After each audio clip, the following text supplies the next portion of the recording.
Për adhuruesit e shprehjeve kreative, alternative, grafitet janë art.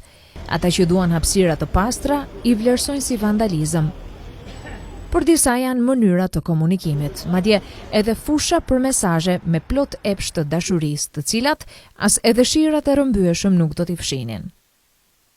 Është fakt që fasadat e Shkupit me dekada janë të shkaravitura me mesazhe private, politike, por edhe diskriminuese. Pikërisht me grafitet ofenduese, sot u ballafaquan shërbimet komunale të Shkupit.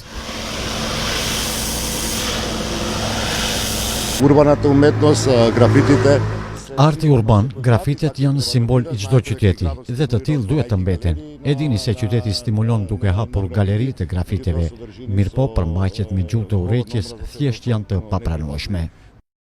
Por kur në fillim të gushtit, shkupjanja Gordana Pirkovac Zmijanac nga ambasada e parë e fëmijëve kishte vepruar në këtë mënyrë, kishte fshirë një grafit me përmbajtje ofenduese, duke e zëvendësuar me mesazh paqeje, kishte marrë kallëzim penal.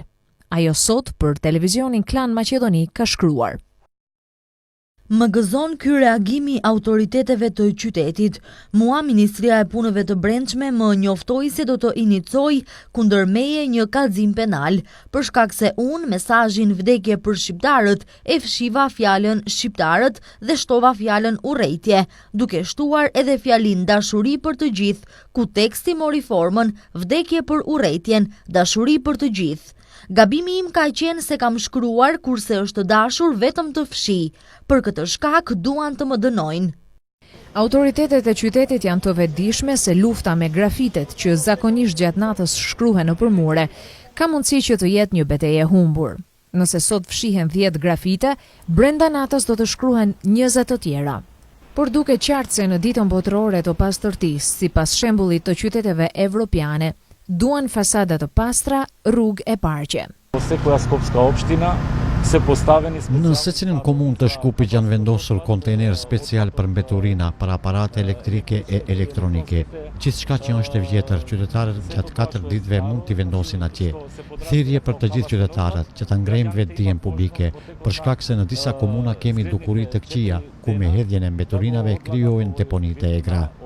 Ndryshe, një aksion pastrimi është ndërmarrë edhe në Tetov. Me të vërtet bëj fjalë për iniciativa personale, por që hasën në mirë kuptim tek shumë qytetarë, të cilët në përgjithësi kërkojnë më shumë angazhime nga autoritetet e komunës.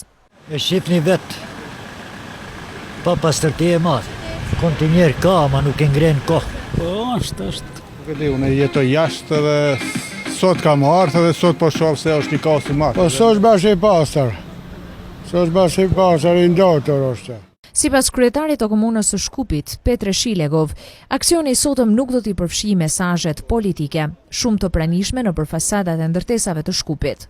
Siç ka thënë ai, është e drejtë legjitime e qytetarëve të kenë një mendim të caktuar politik, por një numër i madh i qytetarëve nuk do të pajtohen me këtë qendrim të kryebashkiakut të Shkupit, duke vlerësuar se grafitet politike vetëm se i shëmtojnë ndërtesat e Shkupit.